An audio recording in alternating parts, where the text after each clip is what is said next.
Hey, economics classes, it's time for step 3 of the independent living project, and this step is car shopping. In this part of the independent living project, you will be shopping for 3 different possible cars that you could use after graduation. We're going to have you look at least 2 different used car websites. I would start with CarMax. That's the easiest place really to do online shopping for a used car, but there are all kinds of sites that you can look into where you could locally purchase a used car. Your goal is to find a vehicle that will cost you no more than $218 per month. And for the purposes of this activity, we are going to assume that you don't have $9,000 laying around, but instead you're going to put down a measly $250, and then you're going to get a bank loan for the rest, or a car loan. So there are a lot of auto loan payment calculators online, but I've found that the easiest for students to use is the payment calculator located on the CarMax website. Even if you're looking at a car at, say, AutoNation at the Roseville Auto Mall, you can put the figure, the total cost of that car, into the CarMax calculator, and it will give you the numbers you need to complete your spreadsheet. When you go car shopping, you're going to see all kinds of advertisements for special deals. This car will only cost you $89 a month. Ignore all of that. A lot of those advertisements are misleading, and we're going to actually put it through a calculator to see what the real end of the day cost is for purchasing a car. I'll take you to the calculator in just a second, but first I wanted to just show you what our parameters are. Your budget, I would look for a car in the $8,500 range. $8,500 to $9,000 is the range that you will find gets you the monthly payment you need. You're going to be entering that you have a down payment of $250. You're going to be entering that you are buying the car in California. You're going to enter that your credit rating is good. Usually your credit is good unless you've already acquired credit and you haven't paid something off. Then it would mean that your credit might be bad. But for now, let's assume you have good credit. And just know that if you really did take out a bank loan for a car and you didn't make the payments on the car, you would ruin your credit. And that's a bad thing, because that means it would be impossible for you to get a bank loan in the future or even a credit card in the future. So you always want to work very hard to make sure that you keep your credit clean. One of the things we're going to look for is the annual percentage rate. The annual percentage rate is the amount that you pay every year to borrow money. And you're going to see when you go into the calculator, if you put in good credit, it should autofill to 7%, which doesn't sound like a lot, but you're going to see that's actually a lot of money. You're paying a lot of money simply to borrow money. We're going to choose a term length of 60 months.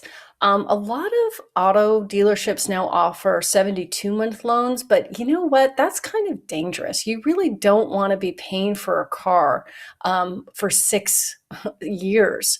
That's a long time. 60 months is a good amount of time. You can expect to get use out of that car for at least 5 years.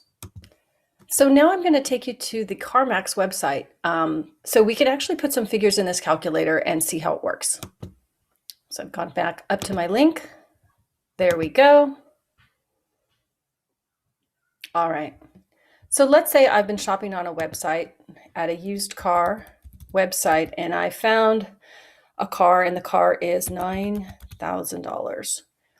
My down payment there, it's already in. We're going to have $250. State is California. It'll come up as a pop-up menu. Our credit rating, we're going to put that as good. And you can see good sort of in the middle. Fair would mean maybe you've had a problem with your credit. Maybe you didn't pay a credit card off. Challenged means you've had a big problem. Maybe you really haven't, maybe you had a previous car loan and you didn't make the payments on time. You want to work really hard, genuinely in your lifetime, to try to get up to excellent credit.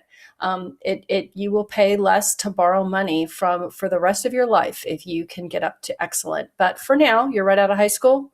We're going to go with good. You can see it auto-filled to an APR of 7%.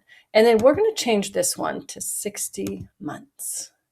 All right, so With this information, what it's telling me is that if I have found a car for $9,000, there's my down payment. Estimated tax, titles, and fees. This is what they often don't tell you until you're actually signing the paperwork. To buy a car in California, there are a lot of extra fees involved, and you need to know that. So it's not going to cost you $9,000. Actually, a $9,000 car is going to cost you $10,700. And the great thing about this calculator is it's telling us that our monthly payment would be $212 based on all of this information for a $9,000 car. That's great. That's within our budget. Perfect. One last thing, make sure that when you go into the payment calculator, it says you've got this on monthly payment, not vehicle budget. We want it on monthly payment so that we can make sure that it's an amount that we can afford each month. So again, you want to shop at least 2 different dealerships, but CarMax is a great place to start. And you can either go in and find the car first and put the amount here, or you can put $8,500 or $9,000 or $92,000, and you can click this, shop cars in your budget. And it will actually take you to cars that they have available in our area. Sacramento, you can also put Roseville, that are within your budget. So that's pretty cool. The last thing you're going to see the spreadsheet ask you to do is figure out the total price of the car. And again, this isn't going to be $9,000 or $8,500 because you're paying for the cost of the car, you're paying for the taxes, the title, the fees, and you're also going to pay for interest. And really, there's a simple trick for figuring out how much is this car going to cost me at the end of the day. Take the amount that you pay each month. For example, in this scenario, we've chosen a car that's going to cost us $215 a month, and we're going to be paying for that car for 60 months. So if I multiply $215 times 60 months, in the end, I will have paid $12,900 for the car, which is a lot more than the purchase price of the car. And that's important to know, and that's kind of the point of all of this. It seems so great and easy to go out and buy a car for $8,000 or $9,000, but that's not how much it's actually going to cost you. It's important that you know this car is not going to cost you $9,000. It's going to cost you significantly more. That's it. Have fun with this part of the project. It is not a super time-consuming part of the project, but it is probably the most complicated. So please feel free to reach out to us if you get stuck or you have any questions. Have a great week, Econ.